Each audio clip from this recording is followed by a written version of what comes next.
Company's former scientific director revealed a dive was aborted after the Titan malfunctioned with passengers on board just days before the fatal mission. Today marks the third day of the hearing conducted by the US Coast Guard into the tragic implosion of the Titan submersible, which claimed the lives of 5 people during its deep-sea expedition to the Titanic wreck.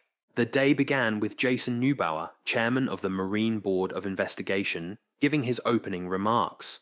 Chairman Neubauer also stated that all witnesses involved in the hearing will be subject to detailed investigation. According to the scientific director, it took an hour to get the passengers out of the water after that issue. As a special thank you to our viewers, we're excited to announce a free giveaway of an exclusive 3D printed model of the Oceangate Submersible.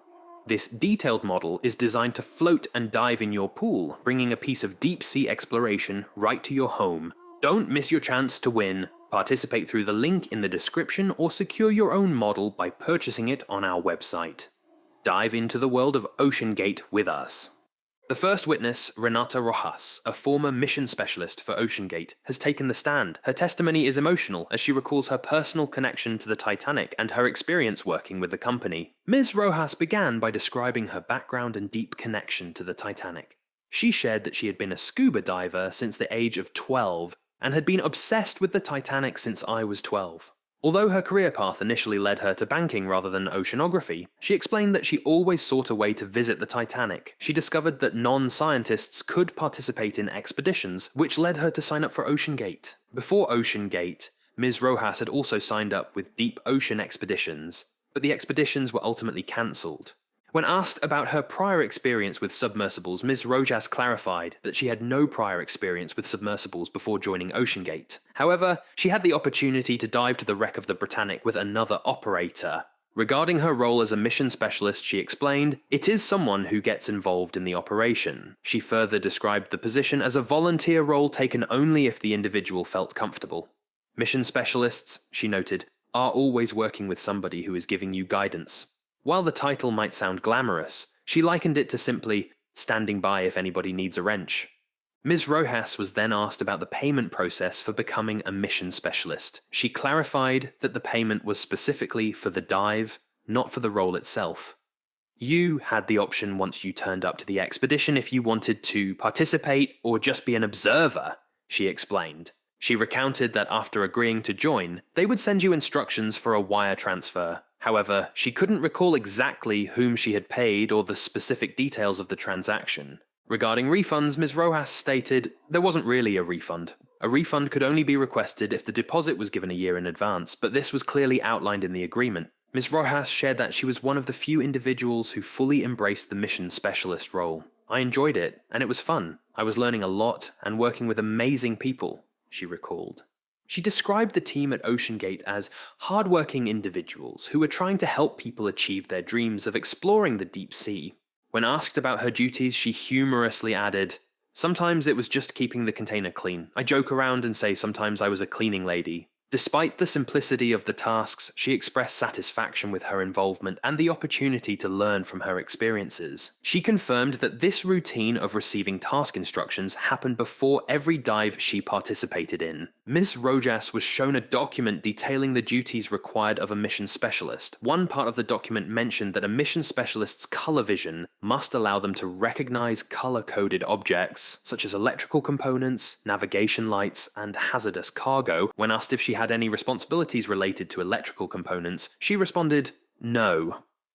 Another section of the document indicated that a mission specialist's hearing must be adequate for their safety when working in machinery spaces. Ms. Rojas confirmed that while she did not work in machinery spaces, to get to the platform where the submersible was placed, you had to go through a section where there was a lot of machinery and a lot of noise. Renata Rojas was asked about her involvement with Oceangate and when she first signed up for a dive. She explained that she initially signed up for the first expedition in 2017 and gave a deposit. However, the expedition was postponed multiple times as the sub had to undergo testing. She stated, "The deposit was to go to the first Titanic expedition. Ms. Rojas made the payment in April 2017. with plans set for 2018. However, with the submersible still being developed and tested, the timeline remained uncertain. In 2021, she was finally booked for a dive on 30 June, participating in a few test dives. Her role on one of those dives was just to observe, and she recalled that it was a dive of only 7 meters. Ms. Rojas was then shown the dive logs of the Titan sub from a successful dive she conducted on 19th of July 2022.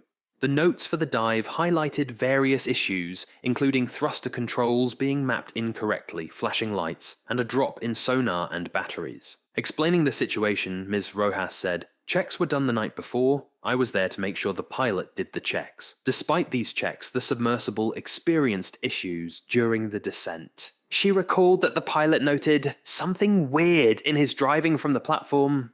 They decided to continue the dive and adapt to the situation, moving the controller backwards when they reached the bottom. The dive was completed, they viewed the wreckage, and the sub successfully surfaced.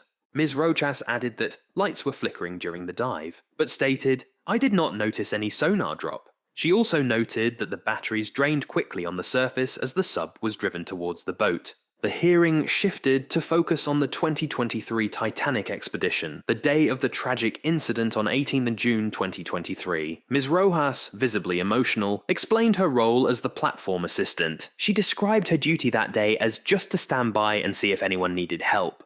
With tears in her eyes, Ms. Rojas recalled that the 5 individuals aboard the Titan were excited before setting off on their dive. "I saw 5 people smiling and looking forward to their journey, excited. We were all excited," she said. She began to cry as she recalled the atmosphere before the dive, adding, "They were just so happy to go." Ms. Rojas then explained how she went to her room to change after the platform was brought back up. She returned to check on things, but the submersible had not yet surfaced. After going down to eat, she remembered noticing that there had been no update from the sub. Ms. Rojas was asked about her understanding of the rescue protocol. She explained that the plan was to regain communication first, then follow specific search patterns, and finally, if necessary, call the Coast Guard. She recalled that the crew expected the submersible to surface by 6 p.m, and when there was no sign of it, they waited another 15 minutes before initiating the emergency response.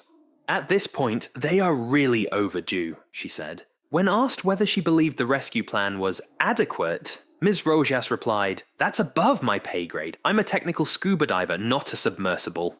During her testimony, Ms. Rojas was asked if any OceanGate employees had expressed safety concerns. She mentioned an employee named Tim who had refused to get into the sub. Tim, he wouldn't get in the sub, she said, explaining that this was his personal opinion based on his experience. "Spending a lot of time with Tim, I would ask him if he would do this, and he would say no," she added. When asked whether she felt empowered to raise safety issues, Ms. Rojas explained that you were given the opportunity to voice any concerns to the OceanGate crew if anything needed addressing. However, she clarified that she never raised a safety concern during a dive. Ms. Rojas added, "I knew the risk I was taking and still decided to go." This acknowledgement underscores her understanding of the inherent dangers involved in deep-sea exploration. The discussion then shifted to Ms. Rojas's role in maintenance during previous expeditions.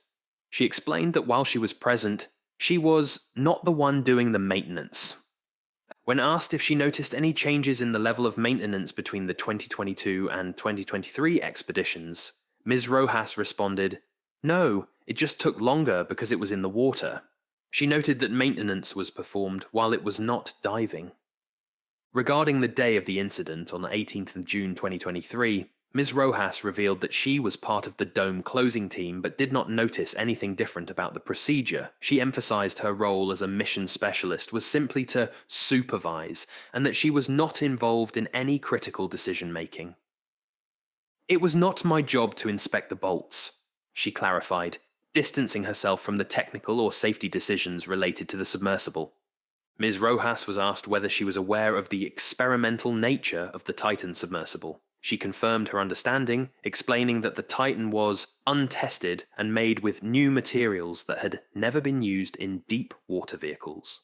When questioned about her knowledge of the sub's lack of US Coast Guard inspection or classification from an external society, she answered yes to both. She acknowledged the absence of formal certification but compared the situation to the Apollo program, where astronauts tested spacecraft by doing.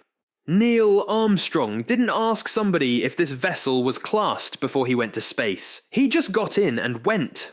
Exploration requires risks," she remarked. Ms. Rojas expressed admiration for the Titan subs, likening them to Ferraris of the business. She described them as beautiful and noted that the seating in the submersible was comfortable. At the end of her testimony, Renata Rojas made a heartfelt statement, visibly emotional as she spoke. What we have all gone through is still raw, she began, her voice trembling. Nothing is going to bring our friends back.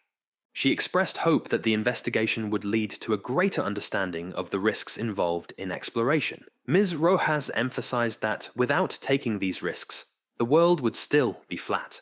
She further expressed her desire for continued innovation, stating, "I hope that innovation continues so we can make the oceans accessible to people like me who go out to fulfill our dreams." Ms. Rojas noted that expeditions are necessary and that the oceans remain underfunded, with private citizens like herself often footing the bill for exploration. The third day of the hearing continues, with Dr. Stephen Ross, a former scientific director for Oceangate, now testifying. Dr. Ross, a marine scientist with over 45 years of experience, provides insights into his work with the company and the troubling events leading up to the Titan submersible's fatal dive. Dr. Stephen Ross testified that he began working for Oceangate in 2018 when he was invited to contribute to the company's science program. He described his role as helping to develop a viable scientific program using the Titan submersible, with the primary goal of exploring habitats in the deep sea.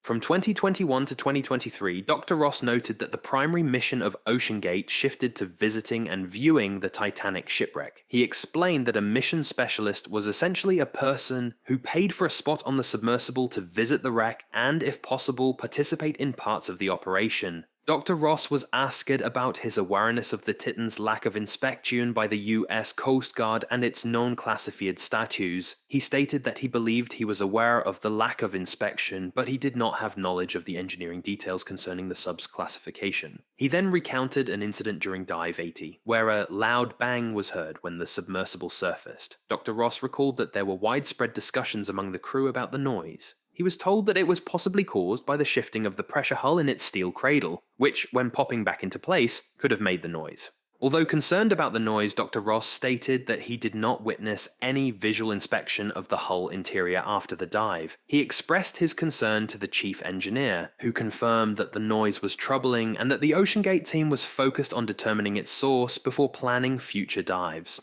Dr. Ross also testified about a malfunction that occurred just days before the fatal Titanic dive in June 2023. He recounted that the platform malfunctioned, causing passengers inside the submersible to tumble about for approximately an hour before they could be safely removed from the water.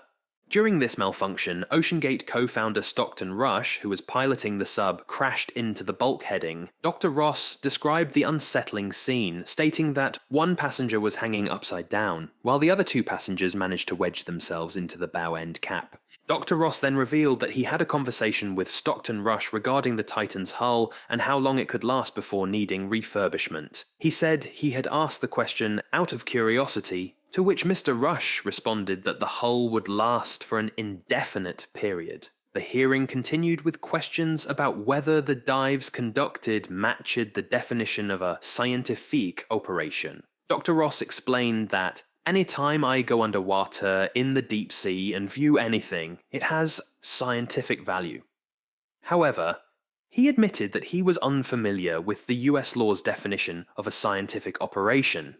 With Dr. Stephen Ross's testimony concluded, the hearing adjourned for the day. Proceedings are scheduled to resume tomorrow. But this story is far from over. The next few days are crucial as more testimonies and evidence come to light. We'll be here digging deeper, connecting the dots, and bringing you the latest developments. If you found this video insightful, make sure to subscribe and turn on notifications. Tomorrow we'll be back with new updates from the hearing, diving even further into this profound event that has captured the world's attention. Thanks for watching, and I'll see you in the next one.